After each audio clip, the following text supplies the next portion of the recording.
Today, Time magazine has named Ukraine's President Volodymyr Zelensky and the spirit of Ukraine as Time's Person of the Year. Time's editor-in-chief writing in the magazine that whether the battle for Ukraine fills one with hope or with fear, the world marched to Zelensky's beat in 2022. This as Russia continues to pound Ukraine, targeting its infrastructure, knocking out power and water. And joining us now is Alexandra Matviichuk, a human rights lawyer and the chair of the Center for Civil Liberties in Ukraine.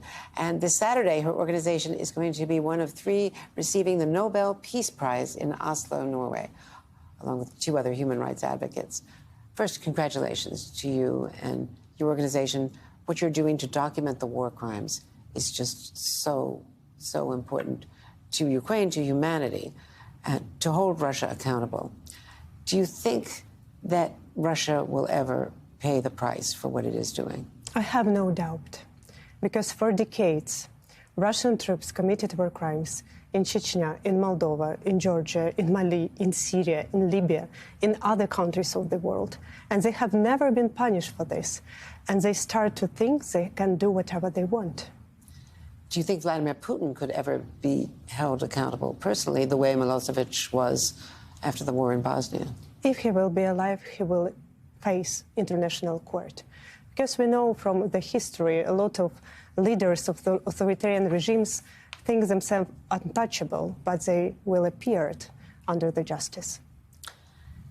You've been documenting the war crimes. First of all, how difficult is it in a combat zone? The whole war is the whole country rather is in a combat zone because of how they have been targeting civilian areas, not just military targets. So how do you document the war crimes? It's difficult not only because we are in a war and during the very bloody war, but because we face with unprecedented level of war crimes, which is mean that we face with unprecedented level of pain. We document not just violation of Hague or Geneva Convention, we document pure human pain when Russian troops deliberately shell civil objects, attacks evacuation corridors, commit rapes, murders, abductions, and other kinds of offenses against civilians. And we do it in order sooner or later hold Putin and other senior political leadership and high military command accountable. We saw after Bucha and some of the other places, Mariupol, people with their hands tied behind their backs and shot through the head. Just so many bodies, mass graves with so many victims. Do you have to find witnesses, or can these be categorized as war crimes simply by the enormity of the casualties? Russia uses war crimes as a method of warfare. They attempt to break people's resistance and occupy Ukraine by a tool which I call the immense pain on civilian population. And that's why they organize this terror against civilians, with torture, with murder, with rape. Yesterday, we had a funeral of children's writer Vladimir Vakulenko. He was killed in Kharkiv region, and he was buried in the mass grave without name and surname, under the number. And only recently, relatives identified the body and can say goodbye to the beloved one member of family.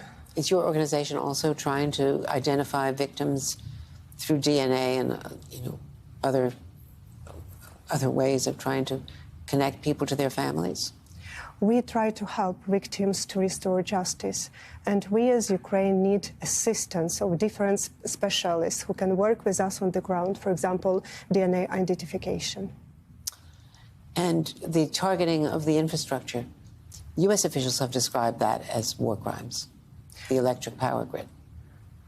Every hit on civil object is war crimes. But when we speak about policy, it's a very clear terroristic policy, because Russia publicly discussed how better liquidate all civil infrastructure and deprive Ukrainians, millions of Ukrainians, from water, heat, electricity, light, internet connection, etc. during the winter. And this is a clear terroristic attack. So we have to call the things what they name, and we ask United States of America to provide Russia the status of country sponsor of terrorism. Which they have not done. Well, congratulations on, for all of these horrible reasons, but for your work, for your service. Congratulations on the Nobel Prize, because it will lead to more attention on what you're doing and what Russia is doing, most importantly, as will the Time magazine designation of Person of the Year. Thanks. Thank you. Safe travels to Oslo.